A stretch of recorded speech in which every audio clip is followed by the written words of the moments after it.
Hola, ¿qué tal? Bienvenidos a Mundo Ejecutivo TV. Soy Erika Pedrosa y hoy le quiero dar la bienvenida a Roberto Ruarte. Él es director de WR Prime y reconocido como el precursor del análisis técnico en Latinoamérica. ¿Cómo estás, Roberto? Erika, un gusto estar acá con Mundo Ejecutivo y un placer compartir esta entrevista contigo. Al contrario, gracias.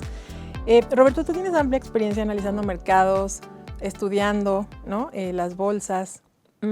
Platícame qué has aprendido de este mundo bursátil. Bueno, el mundo bursátil me atrajo a mí de mis inicios. Yo soy de profesión contador público y lo que me atrajo de los mercados es que no tienen mucho que ver lo que se ve en el mercado financiero con la economía real. Si tú pones a un economista a pronosticar los mercados financieros, normalmente no son buenos ellos.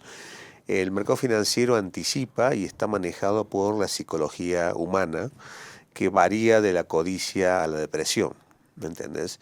Y normalmente cuando muchos dicen que México es seguro para invertir, es ahí donde tenés que vender, y cuando dicen que México es un desastre para invertir, ahí tenés que comprar. Yo, por ejemplo, me hice muy conocido en México porque en 95, que ustedes habían tenido el tequila, diciembre del 94 con Cedillo, yo vine a una conferencia en el Four Seasons. Por supuesto fui el último en exponer porque había gente muy importante y todos decían, viene el tequila 2 en México, las tasas estaban en el 85% de CETES, el dólar se había ido de 2 a 8 pesos, decían, esto viene otro desastre en México con Cedillo.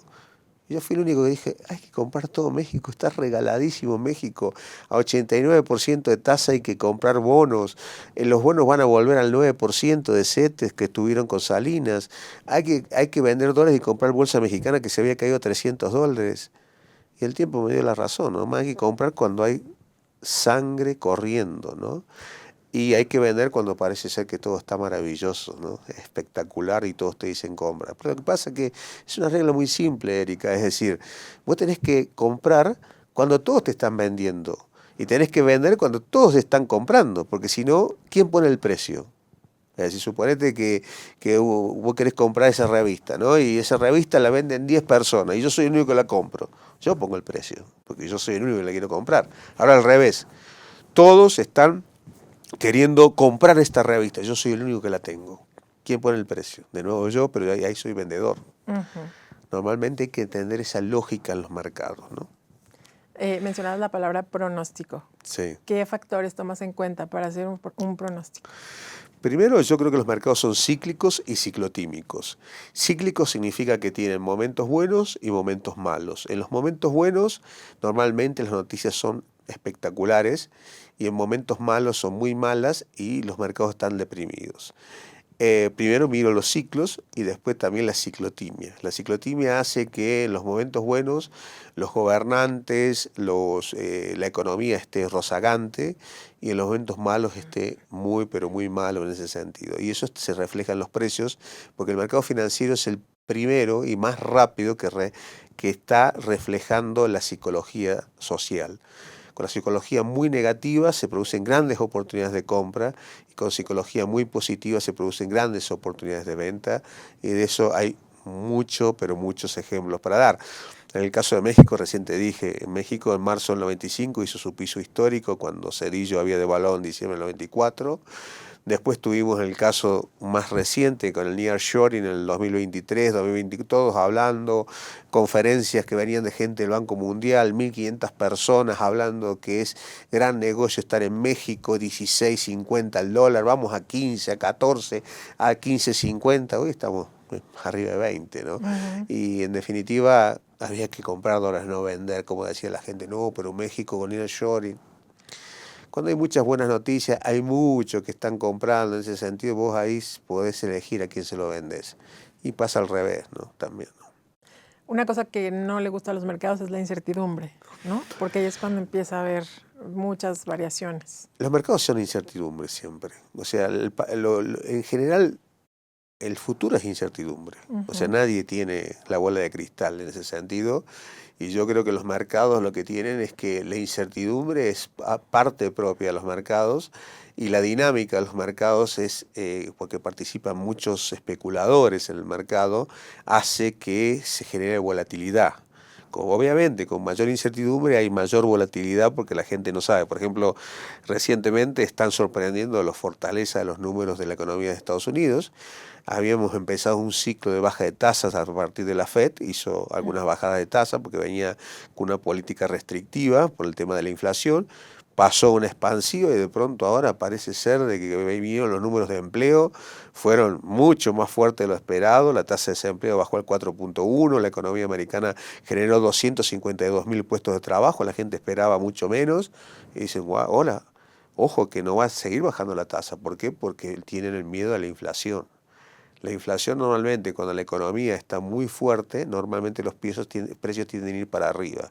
Cuando los precios tienden a ir para arriba, normalmente la Fed tiene que bajar su política laxa de tasas o de bajista a una de no seguir bajando la tasa. Inclusive algunos bancos ya están pronosticando que va a volver el ciclo de subida de tasa de interés en Estados Unidos. Eso es lo que se viene para este Es 2025. lo que dicen que puede estar pasando en base a si la economía está firme en Estados Unidos y la inflación vuelve a aparecer, donde hay cosas que uno tiene que mirar de la inflación. El principal componente inflacionario de Estados Unidos está en el sector energético. Por lo tanto, vos tenés que seguir el comportamiento del petróleo. Cuando hubo el pico de inflación, el petróleo llegó a $130, que fue justo cuando Rusia invadió Ucrania. Y en el 2022, fue en mayo del 2022, y ahí tuvimos picos de inflación en Estados Unidos nunca visto del 9%. Perdón, nunca visto, en la década del 80 vimos esa inflación, inclusive de 13%. Pero en la historia reciente, Estados Unidos hacía 30 años, 40 años que no veía inflaciones del 9%. Después también vino el tema del COVID, obviamente, ¿no? O sea, que todo eso con una inyección masiva que hicieron todos los bancos de dinero, tanto de Estados Unidos como Europa, como Japón, generó que haya más dinero circulante y después cuando se normalizó todo, los precios tendieron a subir. Y ese flagelo de la inflación, que yo siendo proveniente de Argentina, hemos vivido 4 décadas con inflación, realmente es muy dañino para la gente, muy dañino para la economía vivir en un contexto inflacionario. Claro. Tú conoces muy bien el mercado mexicano, ¿no? La dinámica de la economía y demás. Platícanos cómo viste el 2024.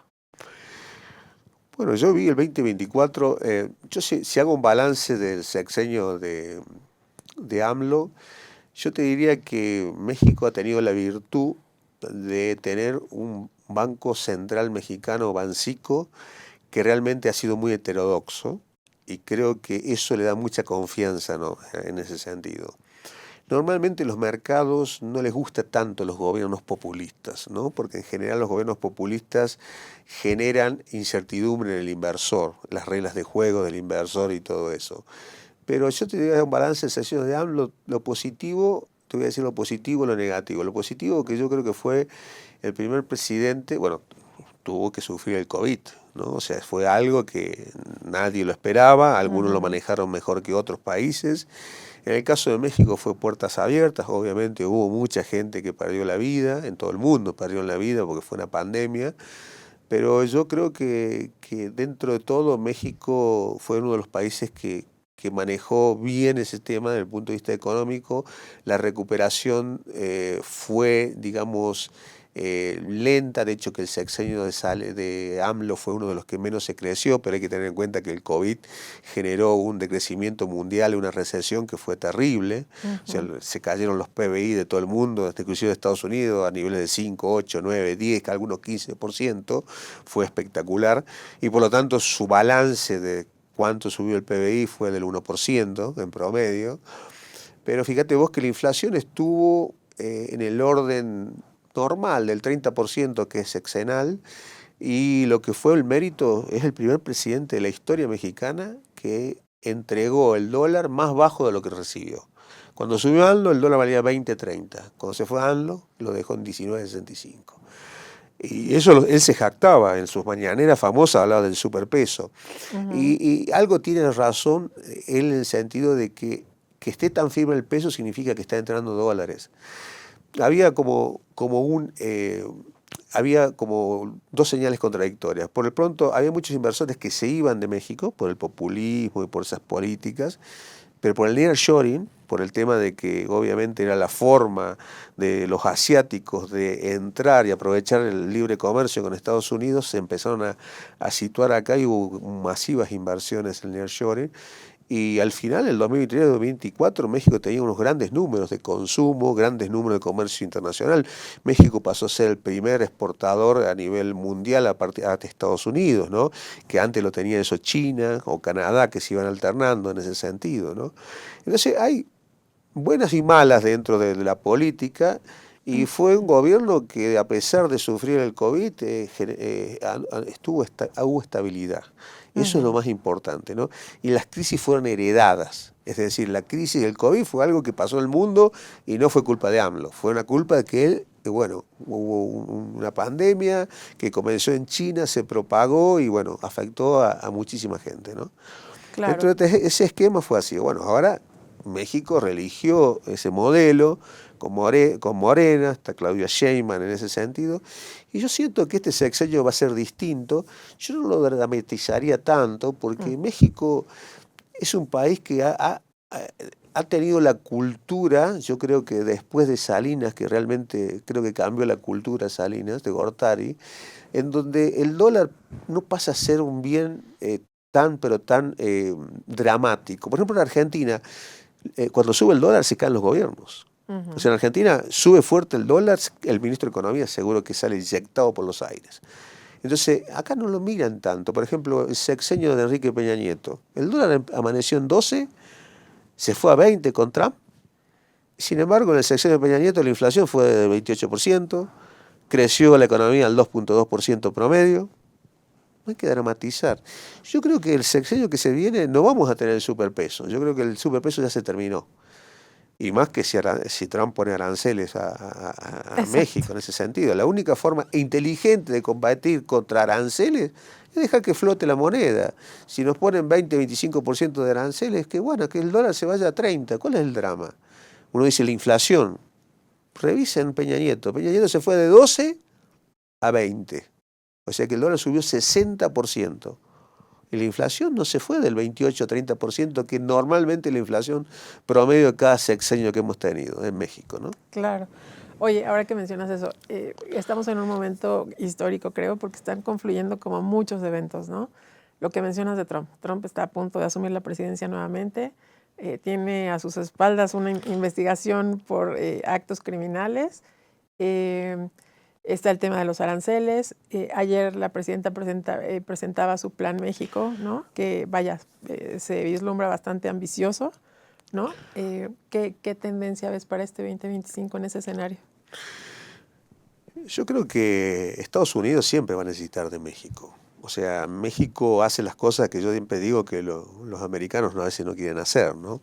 O los estadounidenses no quieren hacer, porque a veces cuando decimos americano, bueno, México también es parte de América, ¿no?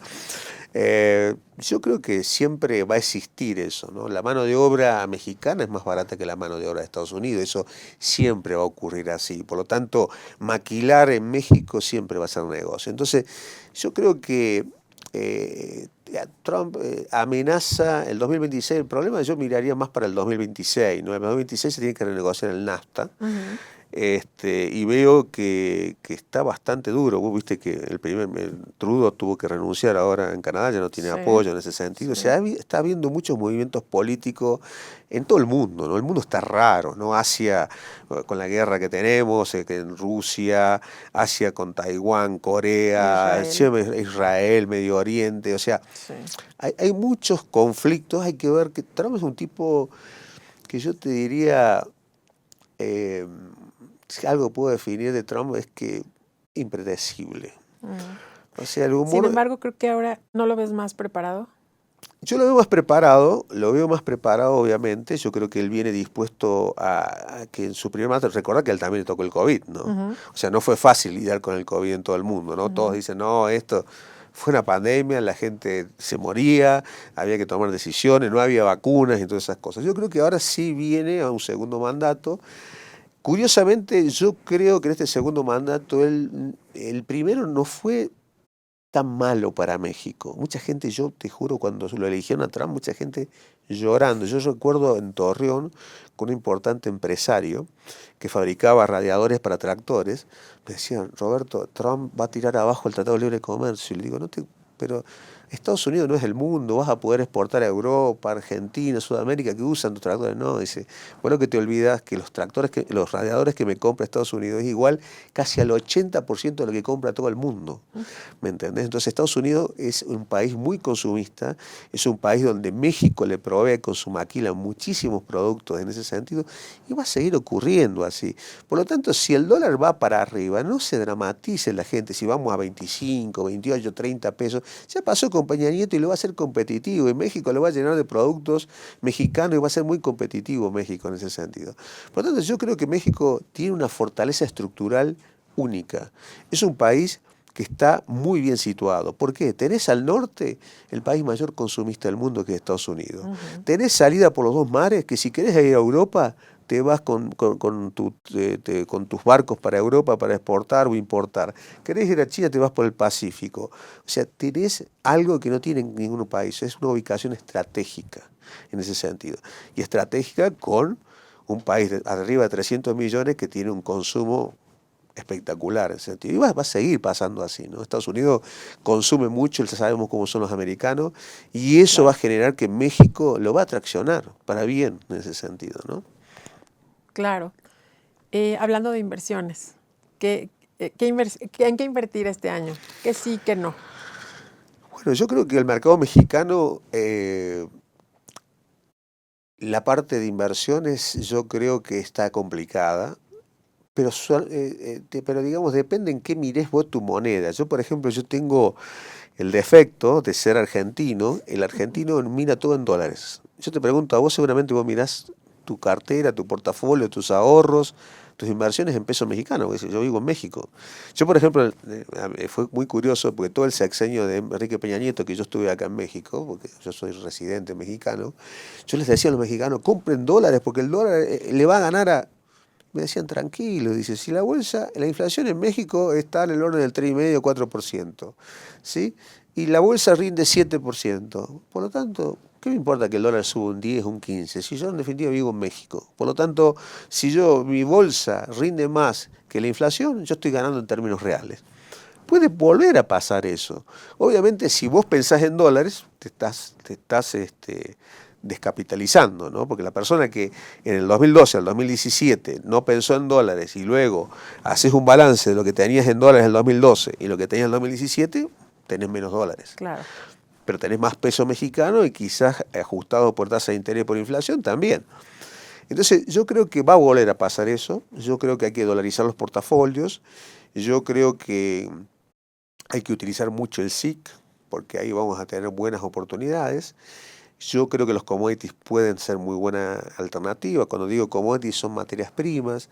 Yo normalmente en la inflación, si vuelve que la gente, yo creo que falta una ola de inflación todavía de nuevo, el petróleo sube fuerte, el petróleo ahora está en el orden de $77, llegó a 130, yo creo que puede volver a 130, y ahí el litio se llama uso, vos lo puedes comprar en el SIC de México, y encima tenés la doble ventaja, porque vos compras en peso el uso y como cotiza en dólares en Estados Unidos, si llega a subir el dólar a 25 y encima llega a subir el petróleo a 120, es doble ganancia. Primero por el activo que vos compraste y segundo porque el dólar al crecer en términos de pesos, vos no lo vas a cambiar a 20, sino a 23, 24, 25. Yo creo que va a ser un sexenio en donde el dólar va a ganarle a la inflación, me parece.